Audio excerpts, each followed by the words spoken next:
Subtle আর্টের আজকের পর্বে আমরা দেখব কিভাবে টেন্ডারার হিসেবে টেন্ডার ডকুমেন্ট কিনতে হয়।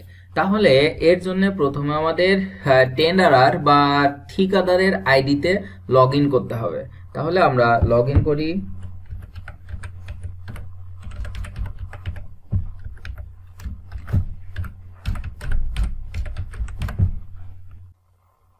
এটা হচ্ছে ঠিকাদারের আইডির ল্যান্ডিং পেজ বা আমরা হোম পেজ বলতে পারি। তাহলে এই পেজে আসলে আমরা এখন কি করব, আমরা APP, tender, CMS, doc library, administration এ সকলগুলার কাজ আস্তে আস্তে শিখব। তাহলে প্রথমে আমরা ক্লিক করব হচ্ছে টেন্ডার অপশনে, এবং টেন্ডার থেকে আমরা বেশ কিছু অপশন পাবো, যেমন watch list, my tenders, limited tenders, all tenders, propose JVCA. তাহলে এখন যেহেতু আমরা টেন্ডার কেনা হয় নাই, তো সেই ক্ষেত্রে আমরা এখন টেন্ডার ট্যাব থেকে অল টেন্ডার্সে ক্লিক করব। দেখব যে আসলে কোথায় কোন টেন্ডার কত তারিখে ফ্লোট করা হয়েছে বা পাবলিশ করা হয়েছে, এবং সেই টেন্ডারটা আমরা ড্রপ করতে পারবো কি না। তাহলে এখানে আমরা সেই টেন্ডার আইডি লিখে সার্চ দিতে পারবো। তাহলে আমরা এখন এখানে সার্চ দিব আমাদের যে টেন্ডারটা আমরা খুঁজবো। তাহলে 7375739 সার্চ। তাহলে এখান থেকে যখন আমরা আমাদের টেন্ডার আইডিটা লিখে সার্চ দিলাম, অর্থাৎ এখন যদি আপনারা প্রশ্ন করেন যে এই টেন্ডার আমরা দেখি নাই, কেমন করে এই টেন্ডার আইডিটা আমরা পাবো, আসলে এটা হচ্ছে প্রত্যেকটা ঠিকাদারের বা টেন্ডারারের অফিসের সঙ্গে একটা ভালো যোগাযোগ থাকে। ওনারা অফিস থেকে এই আইডিটা নেয় যে কত আইডি টেন্ডারটা কত তারিখে প্রকাশ হয়েছে। তাহলে বা যদি নাও থাকে, তাহলে আমরা এখানে যে সাপোজ আমরা এখানে সিলেক্ট যদি না করি, তাহলে লাইভ অপশনে আমরা দেখব যে এই টেন্ডারটা কত তারিখে পাবলিশ হয়েছে এবং কত তারিখে টেন্ডারটা ক্লোজ হবে। তাহলে তার প্রেক্ষিতে আমরা আসলে বুঝতে পারবো যে এই টেন্ডারটা আমরা সাবমিট করতে পারবো কি পারবো না। তাহলে এখন আমরা যে টেন্ডারটা দেখলাম, কাজেই ইজিবির একটা বড় সুবিধা হচ্ছে টেন্ডার ডকুমেন্টটা দেখে যদি যোগ্যতা হয় ওই টেন্ডার সাবমিট করার, তাহলেই কিনবো, অন্যথায় কিনবো না। যেটা যখন ইজিপি ছিল না, তখন আসলে টেন্ডার ডকুমেন্টটা ব্যাংকে থেকে বা অফিস থেকে কিনে নিয়ে আসতে হতো। তো পরে দেখতো যে আসলে এটা তো আমার ক্রাইটেরিয়ায় আসে না, তো সেই ক্ষেত্রে তার সাবমিট করা হতো না। আলটিমেট টেন্ডার ডকুমেন্টের প্রাইসটা তার নষ্ট হতো, কারণ টেন্ডার ডকুমেন্ট প্রাইস হচ্ছে অফেরতযোগ্য। তো এই ক্ষেত্রে ইজিবির যে সুবিধাটা সেটা আমরা ইউজ করব। আমরা এই টেন্ডারের ড্যাশবোর্ড দ্বারা আগে টেন্ডারের মাঝখানে ঢুকে দেখব যে আমরা এর ক্রাইটেরিয়া ফুলফিল করতে পারবো কি পারবো না। তাহলে আমরা ড্যাশবোর্ডে ক্লিক করলাম। ড্যাশবোর্ডে ক্লিক করে এখানে আমাদের যে অনেক কিছু আছে, যেমন আমরা এখানে ট্যাব আছে Docs, pre tendering meeting, sub contracting, payment, tender preparation, opening, evaluation, নোয়া, কন্ট্রাক্ট সাইনিং, কমপ্লেইন ম্যানেজমেন্ট। তাহলে এতগুলার আমার প্রথমে কাজ নাই, কারণ আমি তো এখন টেন্ডার কিনি নাই। এজন্য আমরা প্রথমে ডকসে ক্লিক করব। প্রথম অপশনটা হচ্ছে ডকস। তাহলে ডকসে ক্লিক করলাম। ডকসে ক্লিক করে আমরা এই টেন্ডারটা যে কাজ আমরা দেখতে পাবো যে emergency temporary protective works to protect the flood control embankment from erosion of Pungli river from kilometre 39.500 থেকে কিলোমিটার 39.650, অর্থাৎ 150 মিটারের একটা প্রোটেক্টিভ ওয়ার্ক। এছাড়া এখানে যদি একটা বিল্ডিং কনস্ট্রাকশন থাকতো বা রোড কনস্ট্রাকশন, যে কাজই থাকুক না কেন, এখান থেকে আমরা এটা দেখতে পাবো। তো এখন এখানে দুইটা বিষয় আছে, একটা হচ্ছে পেমেন্ট পেন্ডিং আর একটা হচ্ছে ভিউ ডকুমেন্ট। এখন পেমেন্ট পেন্ডিং দেখানোর কারণ হচ্ছে যে এই টেন্ডারটা এখনো আমরা কিনি নাই, অর্থাৎ টেন্ডার প্রাইসটা ব্যাংকে আমরা সাবমিট করি নাই, এবং এর ফলে এই টেন্ডারটা আসলে আমরা এখন কোনো এডিট করা বা সাবমিট করা সম্ভব হবে না। তো এই ক্ষেত্রে শুধুমাত্র একটাই অপশন এনাবল আছে, আপনারা এখানে দেখতে পাচ্ছেন যে ভিউ ডকুমেন্ট। তাহলে আমরা সেটাই ইউজ করব। ভিউ ডকুমেন্টে ক্লিক করলাম। ভিউ ডকুমেন্টে ক্লিক করার পরে আমরা এখানে টেন্ডার আইডি পাবো, টেন্ডার কত তারিখে ক্লোজ হবে সেটা পাবো, অর্থাৎ টেন্ডারটা ক্লোজ হবে জানুয়ারি মাসের 10 তারিখ 20টাতে, অর্থাৎ রাত 8টাতে টেন্ডারটা ক্লোজ হবে, এবং টেন্ডারটা ওপেনিংও হবে সেই সময়ে, অর্থাৎ আমরা টেন্ডার ওপেনিং, ক্লোজিং, টেন্ডার কাজের ধরন সবকিছু কিন্তু উপর থেকেই দেখতে পেলাম। এরপরে আমরা যে আমাদের ডকুমেন্টস গুলো আছে, অর্থাৎ standard tender document, tender data sheet, TDS বলে যেটা, সেগুলো না আমরা এখান থেকে দেখব। এই যে অপশন 2 এ আছে কিন্তু হচ্ছে টেন্ডার ডাটা শিট, 1 নম্বরে আছে ইনস্ট্রাকশন টু টেন্ডারার। প্রত্যেকটা টেন্ডারারেরই উচিত এই ইনস্ট্রাকশন টু টেন্ডারার এবং জেনারেল কন্ডিশনস অফ কন্ট্রাক্ট, এই দুইটা বিষয় খুব ভালো করে পড়া এবং বোঝা। কারণ এই দুইটাতে টেন্ডারার বা কন্ট্রাক্টরদের যাবতীয় ইনস্ট্রাকশন এবং কাজটা যদি ভুল হয় তাহলে কি প্রবলেম হবে, যাবতীয় কিছু এখানে দেওয়া থাকে। তো এই দুইটা আসলে কেউ দেখে বলে মনে হয় না, কিন্তু এই দুইটা ইনস্ট্রাকশন টু টেন্ডারার এবং হচ্ছে GCC, general conditions of contract, এগুলা দেখাটা খুবই গুরুত্বপূর্ণ। তো যাই হোক, আমরা মনে করলাম এটা দেখব। আর যেটা পিই যখন টেন্ডার ফ্লোট করে তখন আসলে tender data sheet, particular conditions of contract এবং বিওকিউ, যেটা প্রাইসড বিওকিউ বলে, সেটা বিল অফ কোয়ান্টিটিস, এই ফর্মগুলা পূরণ করে। তো আমরা এখন টেন্ডার যেহেতু আমরা কিনবো, কেনার আগে এগুলাই দেখবো যে এদের ক্রাইটেরিয়াটা কি। তাহলে এখানে দেখেন কোনো এডিট অপশন নাই, জাস্ট ভিউ অপশন, বা আমরা এটাকে পিডিএফ হিসেবে সেভ করে প্রিন্ট করেও দেখতে পারি। তো আমরা এখন এখানে ভিউ করব। ভিউ করলে আমরা যখন হচ্ছে পিই টেন্ডারার হিসেবে টেন্ডার সাবমিট করে তখন তিনিও এভাবে এ থেকে জি পর্যন্ত সাবসেকশনগুলা পূরণ করে। তো আমরা সবগুলো আগে একবার করে দেখব। প্রথমে আসি সাবসেকশন এ, জেনারেল। তাহলে ভিউ এ ক্লিক করলাম। ভিউ এ ক্লিক করলে আমরা দেখতে পাবো যে এখান থেকে আমাদের প্রকিউরিং এন্টিটি হচ্ছে মিস্টার এক্স এবং আমাদের কাজের নাম হচ্ছে এটা, ব্রিফ ডেসক্রিপশন অফ ওয়ার্কস, যেহেতু কাজের নাম ব্যবহার করা হয়। টেন্ডার রেফারেন্স হচ্ছে এই অংশটুকু এবং লট নাম্বার বা প্যাকেজ নাম্বার হচ্ছে এই অংশটুকু। সোর্স অফ ফান্ড হচ্ছে জিওবি, অর্থাৎ গভর্নমেন্ট অফ বাংলাদেশ, এবং এই প্রজেক্টে কোনো ডেভেলপমেন্ট পার্টনার নাই। এরপরে এলিজিবিলিটি অফ টেন্ডারার, ইসরায়েল থেকে কোনো টেন্ডারার বা সাব কন্ট্রাক্টর এলিজিবল না এবং ইসরায়েল থেকে কোনো ম্যাটেরিয়ালস বা কোনো ইকুইপমেন্টস বা অ্যাসোসিয়েটেড সার্ভিস অ্যালাউয়েবল না। তাহলে আমরা এই অংশগুলা কিন্তু দেখে নিলাম। আমরা এবার গো ব্যাক করব। এবার ই টেন্ডার ডকুমেন্টে ভিউ এ ক্লিক করব। এখানে আছে যে আমাদের ফার্স্টে পোস্ট কোয়ালিফিকেশন আমাদের দরকার কিনা এবং প্রি টেন্ডার মিটিংটা কখন হবে, কখন শেষ হবে, এই বিষয়গুলো এখানে দেওয়া আছে। যেখানে আমরা বলছি প্রি টেন্ডার মিটিং এই টেন্ডারের ক্ষেত্রে চাওয়া হয় নাই এবং pre tender meeting held start এবং এন্ড ডেট কোথায় পাবো আমরা, টেন্ডার নোটিশে একথা বলে দেওয়া আছে। তো আমরা এটা দেখব। তাহলে আমরা আবার গো ব্যাক করলাম। এবার হচ্ছে টেন্ডারের মোস্ট যেটা কোয়ালিফিকেশন ক্রাইটেরিয়া, সেটা হচ্ছে কোয়ালিফিকেশন ক্রাইটেরিয়া। এটার উপরেই ভিত্তি করে আর কি কোনো টেন্ডারার বা কন্ট্রাক্টর সেই টেন্ডারে এলিজিবল হবে কি হবে না সেটা ডিপেন্ড করে। তাহলে আমরা এখন কোয়ালিফিকেশন ক্রাইটেরিয়া দেখব। এর জন্য আমরা ভিউ অপশনে ক্লিক করলাম। প্রথমে এখানে বলছে যে কনস্ট্রাকশন ওয়ার্কসের জন্য 5 ইয়ার্সের এক্সপেরিয়েন্স লাগবে।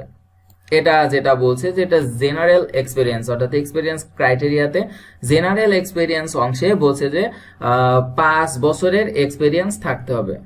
অবশ্যই সেটা কনস্ট্রাকশন কাজের, নট পূর্ত কাজ। যখন কোনো টেন্ডার সাবমিট করে তখন আসলে এখানে দেখা যায় যে কোনো কিছু সাপ্লাই করছে বা কোনো কিছু প্রকিউর করছে বা এমন কিছু, এগুলো না আসলে কিন্তু পূর্ত কাজের মধ্যে না। এই বিষয়টা অবশ্যই খেয়াল রাখতে হবে।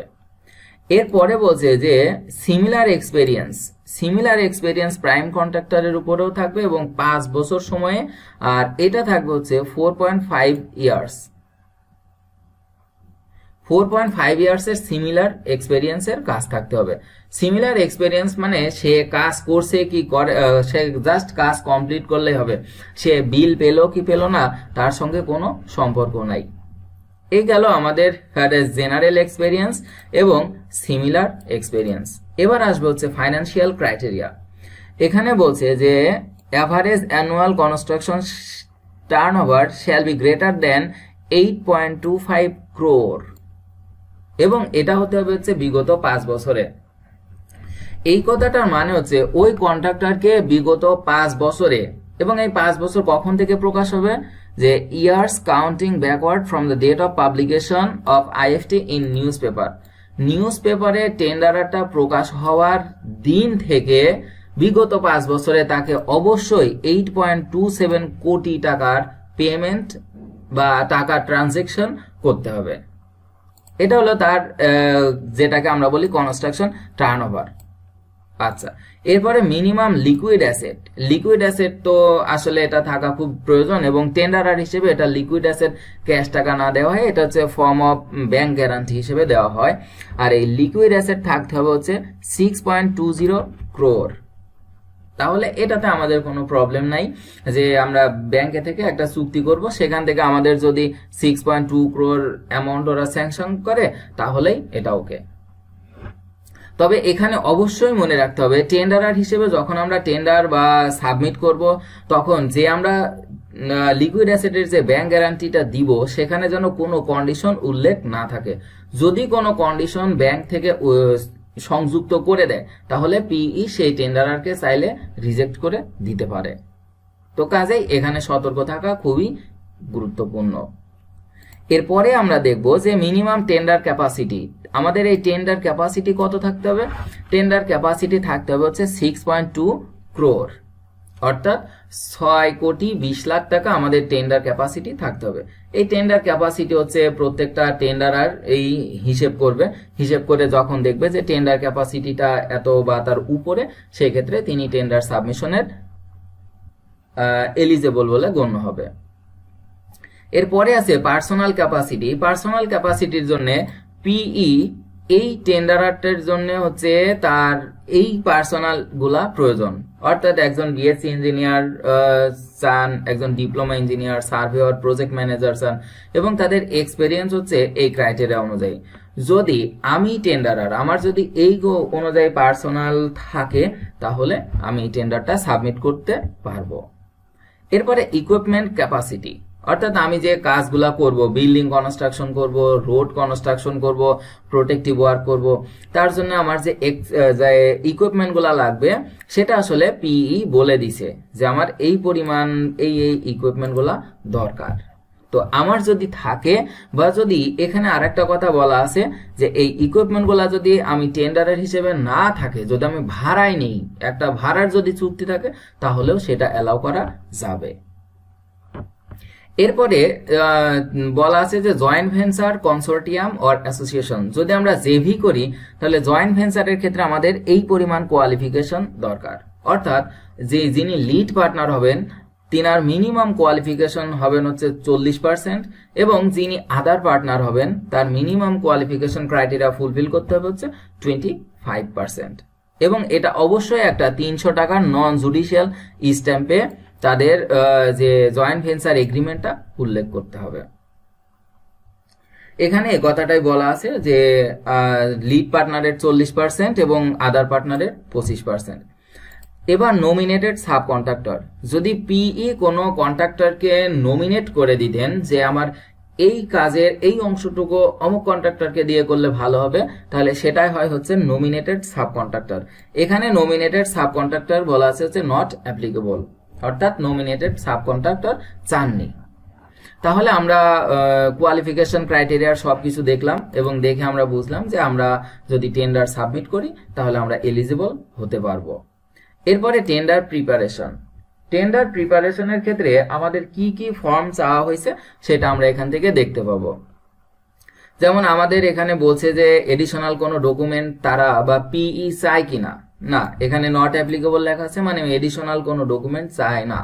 এরপরে যে কোট অ্যাডজাস্ট, আমরা প্রাইস যে কোট করব সেটা তারা অ্যাডজাস্ট করবে কি না, না, এখানে আমরা দেখতেছি যে নট অ্যাপ্লিকেবল, অর্থাৎ তারা কোটের প্রাইস অ্যাডজাস্ট করবে না।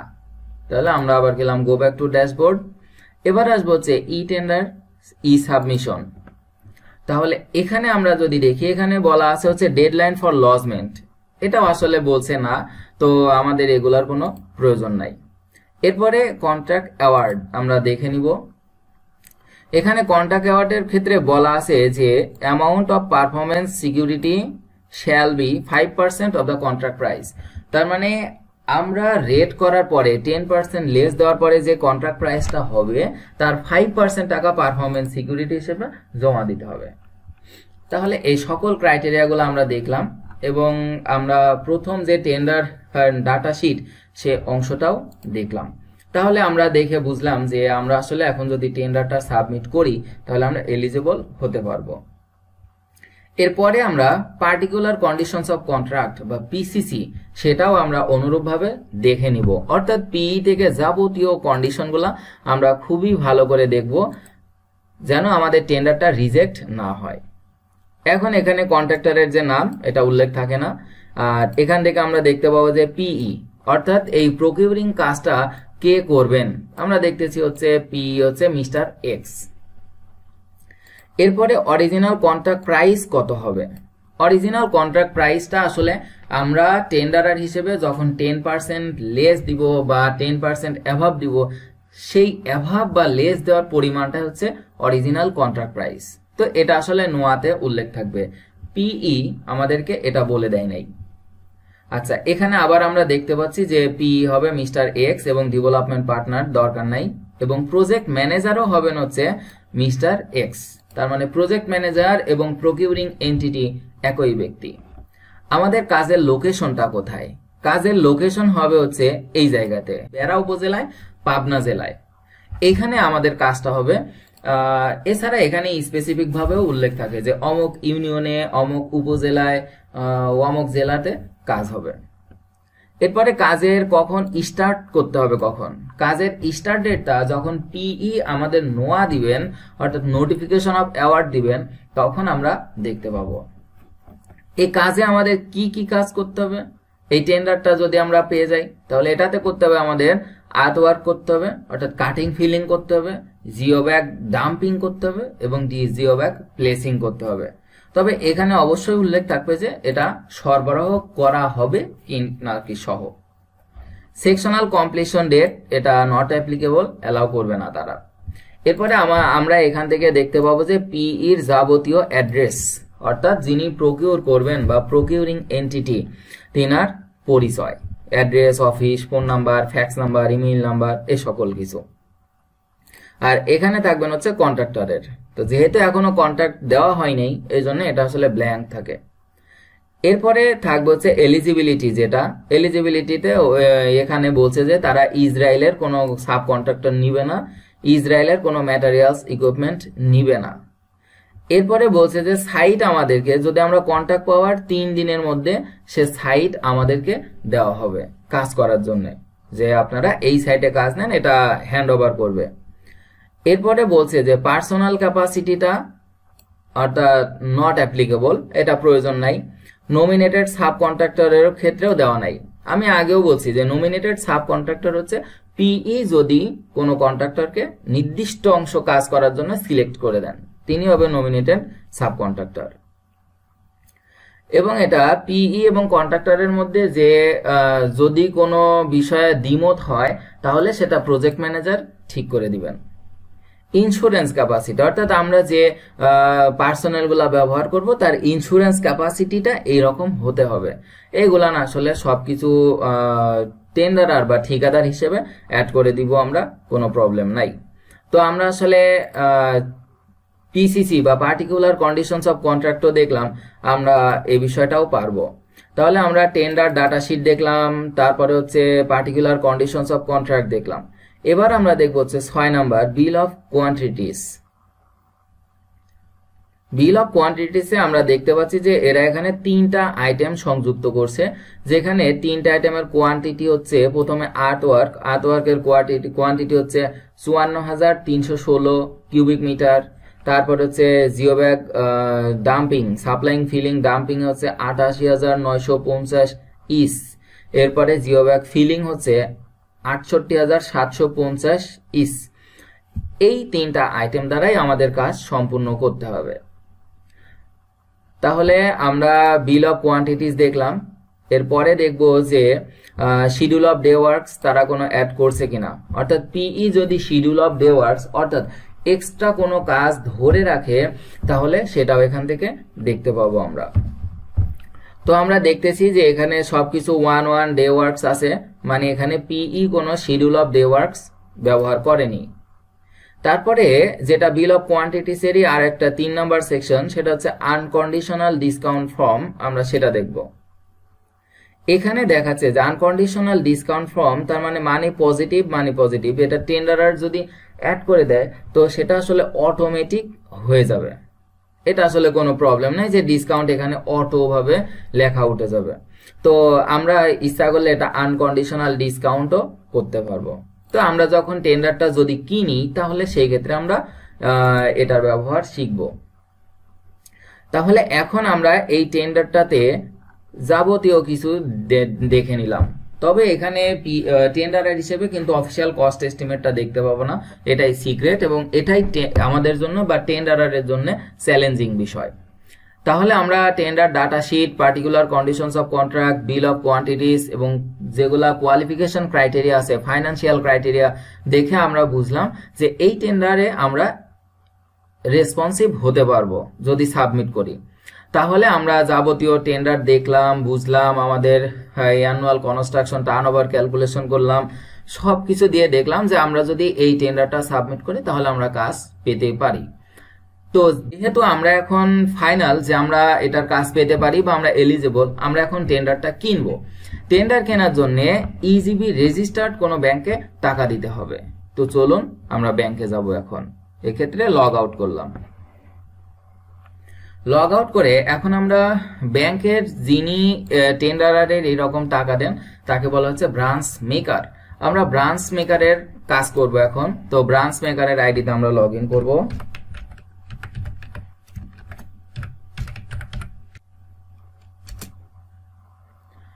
এটা হচ্ছে আমাদের ব্রাঞ্চ মেকারের আইডি। তো এই ব্রাঞ্চ মেকারের আইডিতে আমরা জাস্ট 4টা অপশন দেখতে পাবো। একটা হচ্ছে হোম প্রথমটা, তারপর হচ্ছে মেসেজ বক্স, এখানে আসলে ইমেইলের মতো ইনবক্স, আনরিড, সেন্ট মেসেজ, এরপরে পেমেন্ট, এরপরে মাই অ্যাকাউন্ট যেটাতে আমরা প্রোফাইল ইটি চেঞ্জ করতে পারবো। মনে রাখবেন আমরা কিন্তু এখন ব্যাংকের কাজ করতেছি, আমরা প্রকিউরিং এন্টিটিও না, তারপরে টেন্ডারার বা কন্ট্রাক্টরও না, আমরা এখন ব্যাংকের ব্রাঞ্চ ম্যানেজার। তাহলে এখানে আমরা ক্লিক করব পেমেন্টে, টেন্ডার পেমেন্টে ক্লিক করলাম।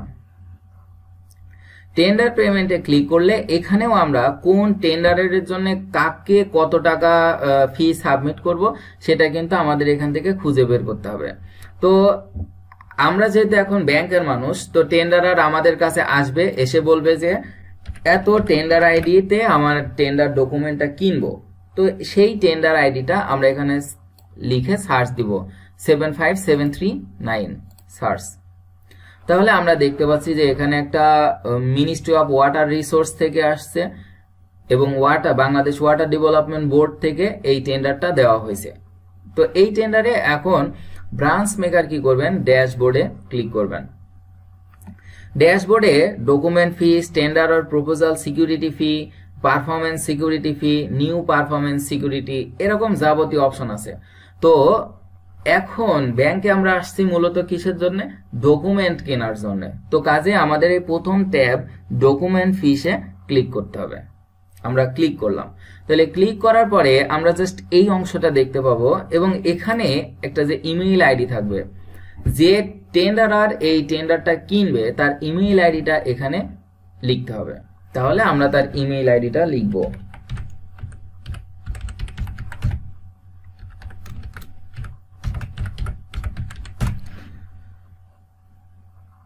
তাহলে আমরা টেন্ডারার হিসেবে আমাদের ইমেইল আইডিটা এখানে লিখে দিলাম। এবার আমরা সার্চ করব। সার্চ করলে আমরা এখানে দেখতে পাচ্ছি যে অলরেডি আমাদের কোম্পানির নাম সবকিছু আসবে। তো সেই ক্ষেত্রে এখন এখানে আমরা দেখতে পাচ্ছি যে পেমেন্ট স্ট্যাটাস হচ্ছে পেন্ডিং এ আছে। এক্ষেত্রে আমরা এখন হচ্ছে অ্যাকশন মেক পেমেন্টে ক্লিক করব। মেক পেমেন্টে যখন আমরা ক্লিক করব তখন আমাদের দেখাবে যে এই প্যাকেজ নাম্বার, এই কাজ এবং এই ইমেইল আইডির প্রেক্ষিতে আইসিআইসিআই ব্যাংকে থেকে যেটা স্টেডিয়াম রোড ডকুমেন্ট ফি দিবে এবং এই অ্যামাউন্ট ডকুমেন্ট ফিটা এই টেন্ডারেতে চাওয়া হয়েছিল হচ্ছে 1000 টাকা। তাহলে আমরা এখন এই 1000 টাকায় পেমেন্ট করব। পেমেন্ট করলে এখানে আমরা দেখতে পাচ্ছি যে mode of payment, mode of পেমেন্টে আমরা ড্রপ ডাউন মেনুতে ক্লিক করলাম। এখানে আমরা পে অর্ডারে পেমেন্ট করতে পারবো, ক্যাশ টাকা পেমেন্ট করতে পারবো, ডিডিতে মানে ব্যাংক ড্রাফট দিতে পারবো, অ্যাকাউন্ট টু অ্যাকাউন্ট ট্রান্সফারও করতে পারবো। তো যেহেতু এটা 1000 2000 টাকা, তো আমরা এখানে ক্যাশ পেমেন্ট করব এবং আমাদের পেমেন্টের তারিখ হবে হচ্ছে তারিখ সময় সব থাকবে। আর ইজিবির ক্ষেত্রে আমরা ব্যাংকে টেন্ডারের থেকে টাকা নিলাম এবং এখানে এখন ইনপুট দিব। তাহলে এখানে লিখব হচ্ছে পেইড, যেটা রিমার্কস বা কমেন্ট। ইজিবিতে এটা বাধ্যতামূলক দিতেই হবে। তো আমরা এখন সাবমিট করব, সাবমিট। আমাদের এখানে কিন্তু এই যে এখন আমরা ওকে করে দিলেই কিন্তু আর কোনো চেঞ্জের অপশন নাই এবং এডিট পেমেন্ট ডিটেইলস লিখতে পারবো। আর এখানে একটা বিষয় আছে যেটা হচ্ছে আপলোড রেফারেন্স ডকুমেন্ট। এই অংশটা খুবই ইম্পর্টেন্ট, কারণ আমরা ঠিকাদার হিসেবে যখন ব্যাংকে টাকা দিব তখন ব্যাংকের অবশ্যই একটা স্লিপ দিবে। সে ব্যাংকের স্লিপটা প্রমাণ হিসেবে অবশ্যই এই জায়গাতে আপলোড করতেই হবে, মাস্ট। সবাই ঠিকাদার হিসেবে যখন পেমেন্ট করবেন তখন এটা খেয়াল রাখবেন। তাহলে আমরা এডিট করব না, আমরা ওকে করব। আচ্ছা, এবার আমাদের এখানে দেখেন যে আমাদের ইমেইল আইডি আসলো এবং এখানে পেমেন্ট স্ট্যাটাস কিন্তু ভেরিফিকেশন পেন্ডিং। তখন ছিল হচ্ছে পেমেন্ট পেন্ডিং আর এখন হচ্ছে ভেরিফিকেশন পেন্ডিং। তো ব্যাংকে ব্রাঞ্চ মেকারের কাজ আসলে এ পর্যন্তই। এটা সম্পূর্ণভাবে টাকা দেওয়া কমপ্লিট। এখন ভেরিফিকেশন করতে হবে। ভেরিফিকেশন করলে ব্যাংকের সিনিয়র অফিসার যিনি হচ্ছেন ব্রাঞ্চ চেকার, তিনি আসলে এটা ভেরিফাই করে দিবেন। তো আসুন আমরা এখন ব্যাংকের সিনিয়র অফিসার ব্রাঞ্চ চেকারের কাছ থেকে ঘুরে আসব, ভেরিফাই করব। তার জন্য আমরা ইজিবিতে এখন ব্রাঞ্চ চেকারের আইডিতে লগ ইন করবো।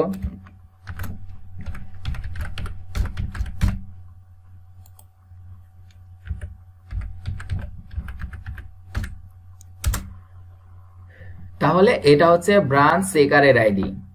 ব্রাঞ্চ চেকারের আইডিতে আমরা ব্রাঞ্চ মেকারের আইডির অনুরূপ দেখতে পাচ্ছি যে প্রথমে আছে হোম, তারপরে হচ্ছে মেসেজ বক্স, তারপর payment, my account, help.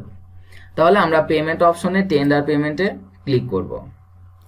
Tender পেমেন্টে ক্লিক করলে আমরা দেখতে পাচ্ছি যে এখানে অনেকগুলো আসলে কাজ তার ভেরিফাই অবস্থায় হয়ে আছে, অর্থাৎ তিনটা তাকে ভেরিফাই করতে হবে।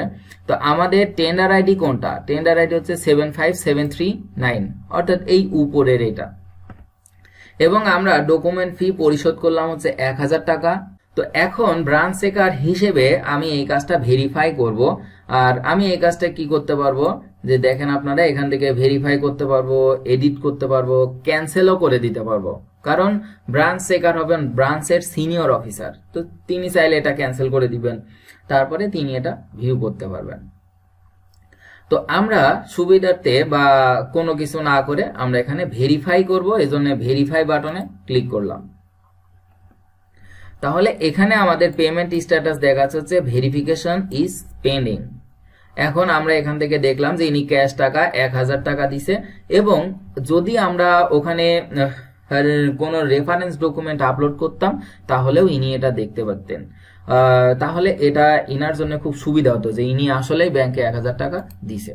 তাহলে আমরা এখানে কমেন্ট লিখবো হচ্ছে ভেরিফাইড এবং এটা ভেরিফাই ক্লিক করব। তাহলে এখানে আমাদের যে অ্যালার্ট দিচ্ছে, please confirm the details as once payment is verified it can not be change. তার মানে একবার যদি এখন এটা ভেরিফাই করে দেয়, আমাদের যে ডকুমেন্ট ফি 1000 টাকা সেটা সিপিটিইউ এর আন্ডারে চলে যাবে। এই ডকুমেন্ট প্রাইসটা হচ্ছে অফেরতযোগ্য। আমরা যদি টেন্ডার নাও পাই, এখন যদি টেন্ডার সাবমিট নাও করি, তাহলে এই টাকাটা কিন্তু আমরা ফেরত পাবো না, নন রিফান্ডেবল টাকা এটা। তাহলে আমরা সবকিছু জেনে বুঝে ওকে করে দিলাম। তাহলে এটা হচ্ছে আমাদের ভেরিফিকেশনও কমপ্লিট। এখন এখান থেকে পেমেন্ট স্ট্যাটাস দেখাচ্ছে হচ্ছে পেইড এবং এখান থেকে ভিউ রেফারেন্স ডকুমেন্ট। আমরা ব্রাঞ্চ চেকারের আইডিতে এখানে হচ্ছে আপলোড রেফারেন্স ডকুমেন্ট ছিল, আর ব্রাঞ্চ চেকার এটা হচ্ছে সেটা ভিউ করতে পারবে, দেখতে পারবে। তাহলে আমরা ব্যাংকে গেলাম, ব্যাংকে থেকে পেমেন্ট করলাম, পেমেন্ট ভেরিফিকেশন করলাম। তাহলে এবার কি আমাদের টেন্ডারটা কেনা হয়েছে? না, হয়নি। এবার হচ্ছে আমাদের সেই টেন্ডারটা অ্যাকসেপ্ট করতে হবে, অর্থাৎ আমরা এখন আমাদের ঠিকাদারের বা টেন্ডারারের আইডিতে লগ ইন করবো। তাহলে আমরা এখানে এখন লগ ইন করলাম। এখন আমরা এখান থেকে অল টেন্ডারসে ক্লিক করব।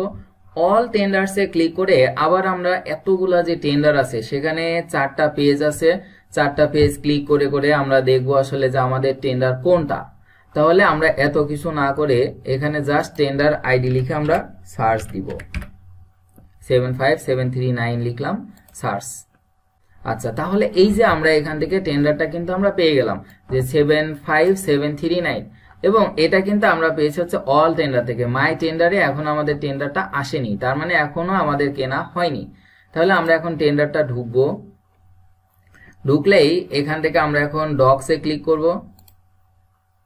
ডকসে ক্লিক করার পরে এখানে আমরা দুইটা বিষয় দেখতে পাচ্ছি, একটা হচ্ছে আই অ্যাগ্রি অথবা আই ডিসঅ্যাগ্রি। এখানে এখন লেখা দেখেন, we hereby declare that we have read, examined and understood the tender proposal document pertaining to this tender proposal notice. তার মানে এই টেন্ডার নোটিসে যে টেন্ডার ডকুমেন্ট আছে আমরা সেটা পড়েছি, পরীক্ষা করেছি এবং বুঝেছি, তারপরে আমরা কিন্তু এটা এগ্রি করব। তার মানে এই জন্য আমাদের এই টাকাটা আসলে নন রিফান্ড করে দেয়, যে আমরা বুঝে শুনেই করতেছি। তো যেহেতু আমরা টেন্ডার করব, আমরা আগে টেন্ডার দেখছি যে আমরা এলিজিবল, এজন্য আমরা এটাকে আই অ্যাগ্রি ক্লিক করব। এটা এখন আমাদের হচ্ছে টেন্ডার ডকুমেন্ট কেনাটা কমপ্লিট হলো। এখন আমরা এখান থেকে যদি মাই টেন্ডারে যাই, তাহলে মাই টেন্ডারে গেলে আমরা কিন্তু এই টেন্ডারটা দেখতে পাবো, যেটা আমরা কিছুক্ষণ আগেও দেখতে পাচ্ছিলাম না। দেখেন 9 নাম্বার, আইডি হচ্ছে 75739। এই পর্যন্ত ছিল হচ্ছে আমরা ঠিকাদার বা টেন্ডারার হিসেবে কিভাবে টেন্ডার সাবমিট করব এবং ব্যাংক চেকার বা ব্রাঞ্চ মেকার কিভাবে এই কাজগুলা করে থাকে। আমরা আশা করি শিখতে পারলাম, আমাদের আর কোনো ভুল হবে না ইনশাল্লাহ। আজকের পর্ব আমাদের এ পর্যন্তই। ভালো লাগলে সাবটেল আর্ট চ্যানেলটি সাবস্ক্রাইব করে সঙ্গে থাকবেন। সবাইকে ধন্যবাদ।